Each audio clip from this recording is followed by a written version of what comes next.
Greetings and welcome to episode 16 of Bible 180. 180 episodes through the Bible from Genesis to Revelation, 10 to 15 minutes at a time. And we're on Genesis 22, the near sacrifice of Isaac by Abraham.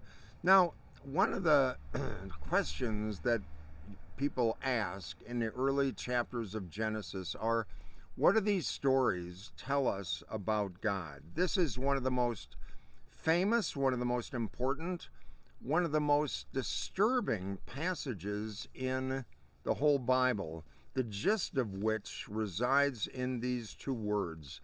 Sometime after that, God tested Abraham.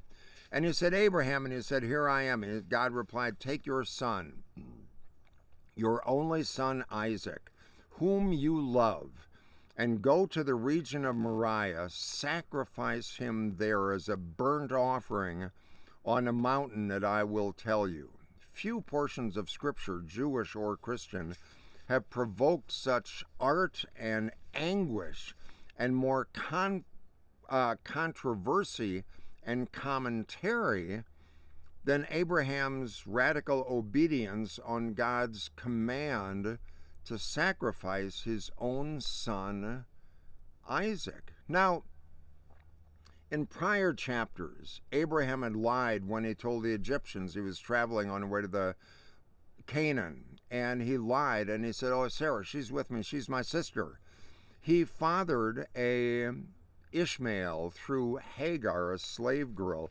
He laughed along with Sarah in disbelief when God promised them a son in their old age. This guy, Abraham, who stood in front of God in Genesis 18 and said, far be it from you to do this, he stands up for the righteous who might be in Sodom and Gomorrah, and yet this same man faces a preposterous test of faith.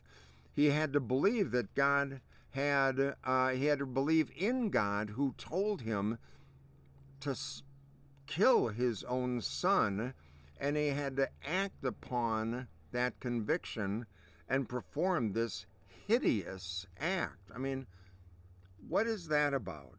We've got a couple of factors here. We have Abraham's silence.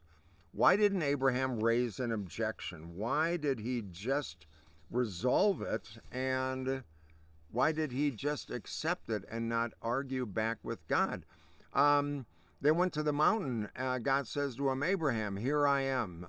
Even Isaac uses those same words, here I am. Abraham takes his son Isaac. He doesn't tell him.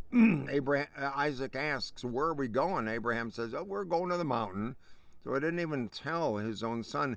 He binds him up. He builds an altar. He puts the wood.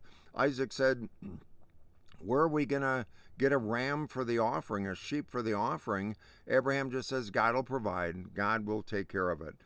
There's a number of things at stake for God, too. God and the reader know that this is only a test, but Abraham didn't know. We know that God's intention was not to kill Isaac. God's intention was to test Abraham. Remember the song again, as we mentioned a couple episodes. God will find a way when there seems to be no way. If Abraham had known in advance that this was just a test and that God wouldn't actually ask him to do it, then it wouldn't really be a test. So we're driven and challenged to accept the fact that this was a real test at face value. And in a sense, it's a test for God too. Abraham doesn't, it doesn't say that Abraham now afterwards trusts God more, but it is a story that teaches Abraham trust, and even more than that, it teaches God that Abraham can be trusted. A test that God now knows Abraham can be trusted. Now, he tested Abraham. Like, usually when we think of test, temptation, all that kind of stuff, we think of them both as very similar. But let me make a biblical distinction between testing and tempting.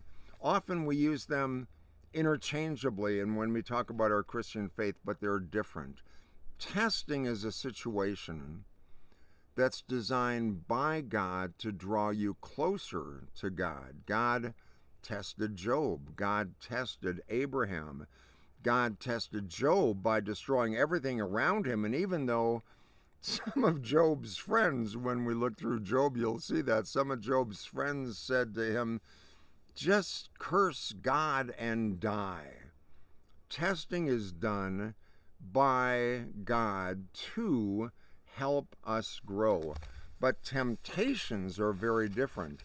Temptations are the work of the devil or evil or whatever you want to call it.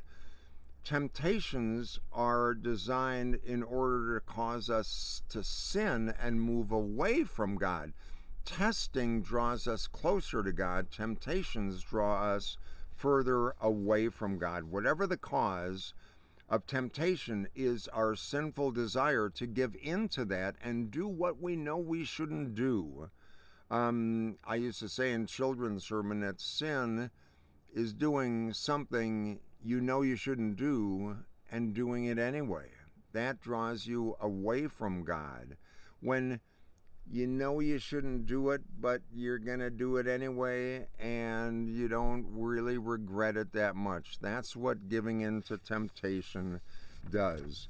So how could Abraham have possibly known that Isaac would be spared?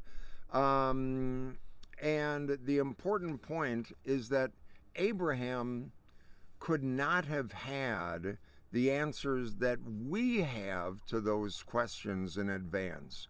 Abraham went, he was ready, if you can imagine this, to sacrifice his son, to do what God was calling him to do. He was called to trust God. Remember, we've talked several times in these episodes so far that one of the main questions that it addresses, that these chapters address, is can we trust God? Abraham did trust God.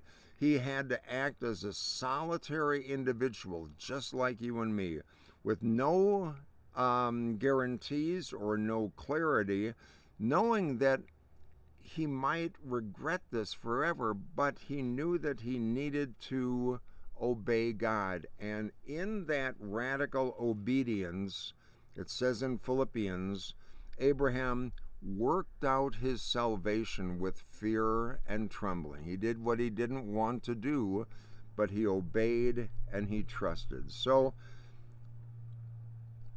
the sacrifice, the near sacrifice of Isaac, is a prefiguring of the sacrifice of Jesus, because God did not expect out of Abraham anything less than what God was willing to do God's self in Jesus on the cross. God giving God's only Son, putting Jesus through times of testing, from the wilderness to Gethsemane, to make sure that Jesus was obedient. Jesus was without sin, but like us in every way. Jesus remained faithful to God, trusting that God would find a way. It's important for us to do that very same thing. It's a difficult chapter. Read through chapter 22 of Genesis on your own, and you'll just be drawn into the angst of the story, the fear, the trembling, the joy when Isaac is spared, and Abraham trusting and obeying God no matter what. God will find a way. I look forward to being with the next episode, and until then, make it a great day, and I'll see you again. Bye-bye.